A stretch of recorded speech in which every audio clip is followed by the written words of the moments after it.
Hello Virgo, thank you for joining me for your monthly forecast for the Sun or the Ascendant for September. I am sorry that I am presenting this a little later than I would like. Thank you for bearing with me.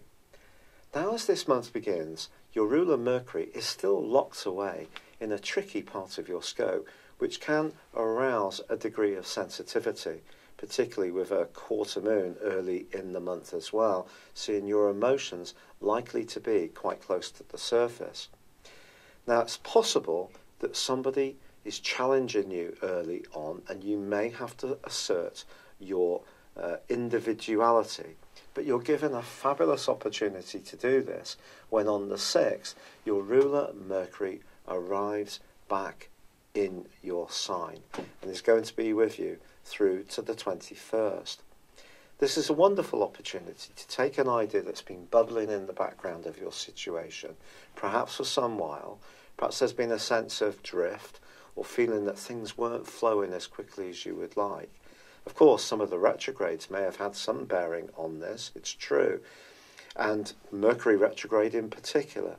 But I feel that you're going to move into your power really significantly from the 6th, because on the same day, Saturn, the planet of structure, but let's be honest about it, of obstacles and limitation, which has been tracking backwards for 5.5 months, in the part of your scope to do with your self-expression, to do with joys and to do with romance, well, that comes to a close. You can let out a collective sigh of relief.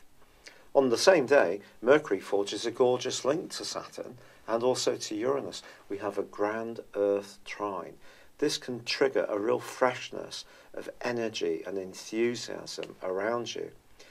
Your sign is very much known for supporting and helping others, but I think this is your opportunity to really focus on what's important to you. Now, it is true to say as well that Venus, the planet of love, is going to be moving out of your sector of resources, where it's still supporting you in the first week of this month, and on the 9th moves into Scorpio. This is a lovely location for Venus for you. It's going to give you a gift of communicating your ideas in a much more graceful, natural and unforced way. You could see some flirty interchanges in the weeks to come too. But I have to be honest, Venus is clashing with Mars in the early part of this month. And Mars, of course, has also been in Capricorn along with Pluto and Saturn, which for you is a prime area when it comes to how you feel you're perceived, how you feel you gain joy in life. So it's possible that if there are any tensions around the relationship, they could come to the fore early in this month, particularly if someone around you tends to be a bit of a nitpicker, finds it hard to see the big picture, or perhaps this is something that's playing out for you as well. But I do feel the new moon, which occurs in your sign on the 9th, is truly helpful to you. It's an opportunity to demonstrate to people how you can approach things in your own unique way. This would be an ideal time, for example, to give yourself a glamorous new makeover, to start a new project, or it could be to re-energize something that's been ongoing for some while that perhaps has lost a little bit of momentum. Now, it is true to say also that Mars does shift back into the sign of Aquarius on the 12th. There's been a month's hiatus when it reversed back into the sign of Capricorn. And of course, Mars itself went through a 4-month retrograde too. But moving back into the sign of Aquarius for you can be very positive in terms of giving you much more neat desire to work hard, to be physically active, to get stuck in and to achieve tangible results. But of course, Uranus and Mars have been clashing off and on since the 2nd week of May. And that can happen again from the 11th through to the 24th of this month. How you deal with this, I feel, is very much to do with how much impatience or desire you have to shake up your world and be much more spontaneous. Now that can be a bit counterintuitive to you because you don't usually do anything without thinking very carefully about the consequences.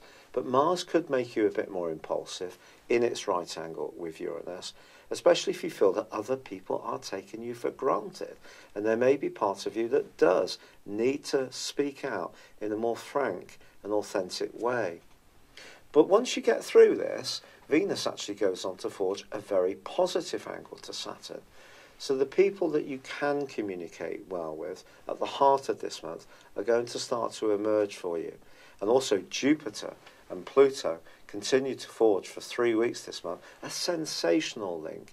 So if there is a strand that's working well, a relationship that's developing, it doesn't have to be of a romantic context, but any relationship where you feel you can communicate well, your voice is heard, you can be your natural self, be humorous, fun to be with, and also entertaining even, but something important could change through the auspices of Jupiter and Pluto, which can be very fortunate in this particular association.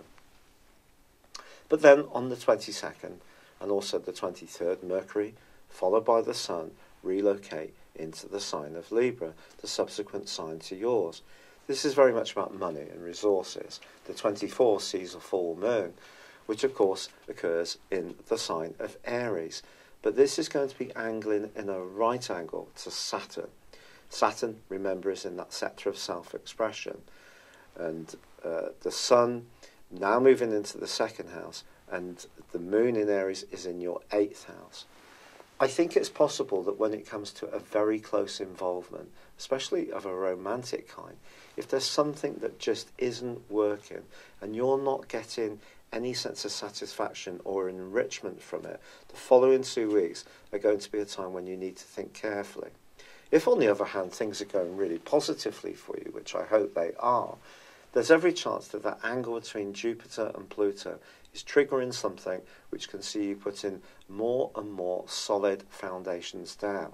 But because you're an earth sign, you like to see the tangible benefits in situations. And if something does seem a bit airy-fairy, or it's all talk and no action, this is where I feel Saturn's angle to that full moon is going to see you having very serious food for thought. It's been a real pleasure being with you, Virgo. I'm sorry that my energy is still pretty low. I'm so grateful for all the kind messages, suggestions and support that you've given me through my rheumatoid arthritis. I'd love it if you would like this video or comment upon it, or if you've yet to do so, please do subscribe to my channel. Thank you. Hello, thank you so much for watching my video. I'd love you to join me at my Horoscope Ace app. You can find this at www.horoscope-ace.com. You can use it through Android, iOS, Apple or Facebook. Check out your ascendant or your moon sign or download your free birth chart. There's all your favourite videos, plus there are daily, weekly, monthly and yearly horoscopes for general, love, Chinese and Indian astrology. If your passion is tarot, there's my brilliant 3-card money or love tarot readings too. And it's all there at www.horoscope-ace.com. Thank you.